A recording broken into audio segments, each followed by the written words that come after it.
Hey, what's up, fellows? It's later in the day. I'm going to offer you some unsolicited advice.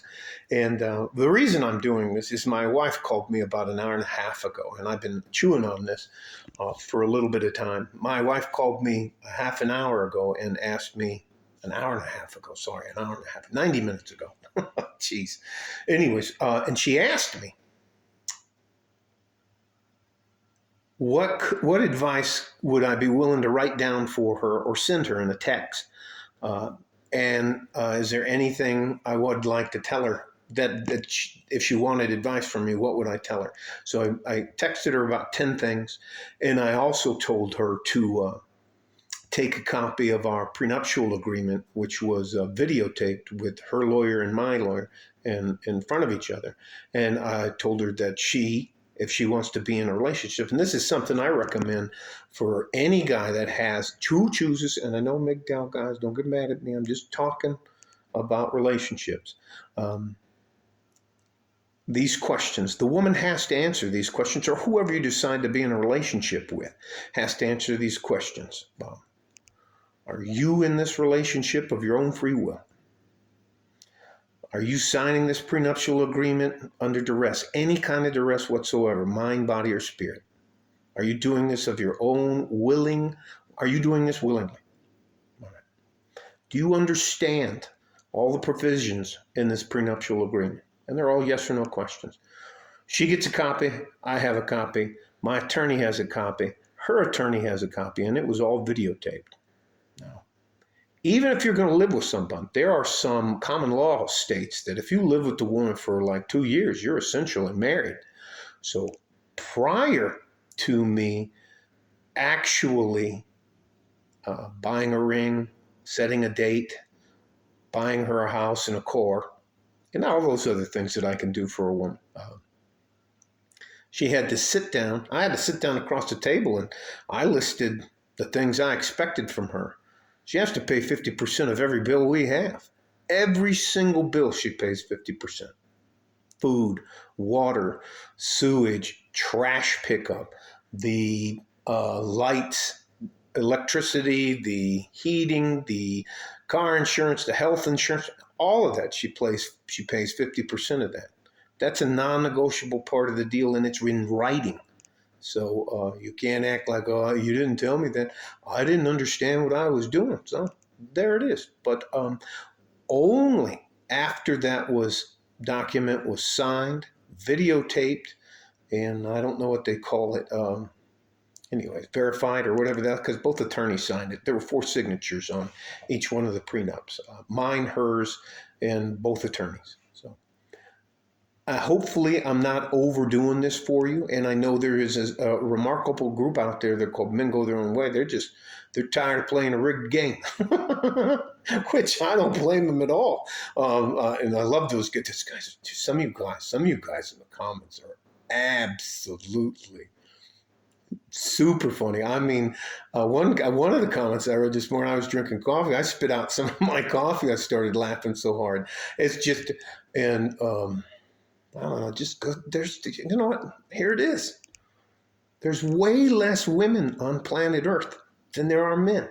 Now add on to that the 6 actual fighting, shooting wars that are going on all over the planet.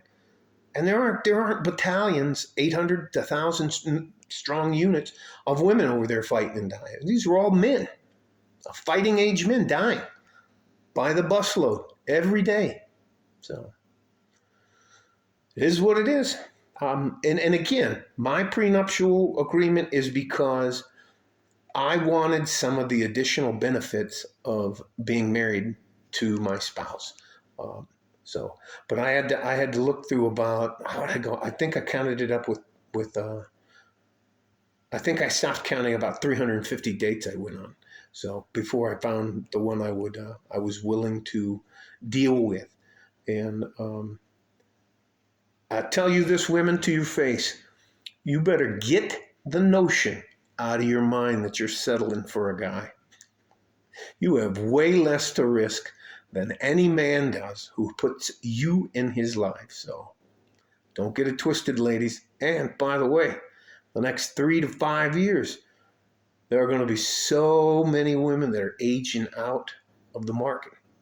And we're going to invest in some more dog and cat food stocks. So, anyways, I think we're taking a bit of a beating today on our stocks. So, it is what it is. I think it's called when they take profits. Anyways, I won't bore you with the other stuff. Love you guys. I'm going to do what I can to help you. You don't owe me anything. I don't care if you like or subscribe. I just want to offer you some good, what I believe is sound advice. And it's not always going to be about relationships. It's going to be about money. It's going to be about self-help. It's going to be about mental health, being able to defend yourself, and those different kinds of things like that. And I'll talk to you in the near future about the 3 phases of your life. I call it the 3 phases of your life. You have your dreamer phase. It's from your teens until you're about 23. You have your career phase. It's from 23 till you decide to retire, or you can financially set your stuff down and retire. And there's a lot of you guys that just work part-time because they just have time and want to do stuff. That's fine. And then the 3rd phase of your life is your retirement until your death.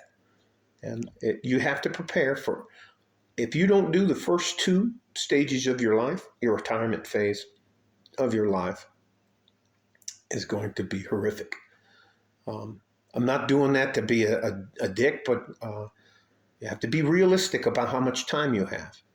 And I think factor in what is I think the average length of time a man has to live is, I think it might be 72 now, about 72. They pop us all out of here. And there's always exceptions to those rules, but you can't have a job, you have to have a career.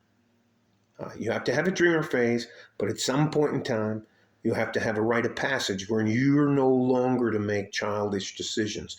You're considered a young man, and then you are a man. And you have to take on the responsibilities that come with being a man in the world. All right. That's enough for me. I'm getting a little long-winded.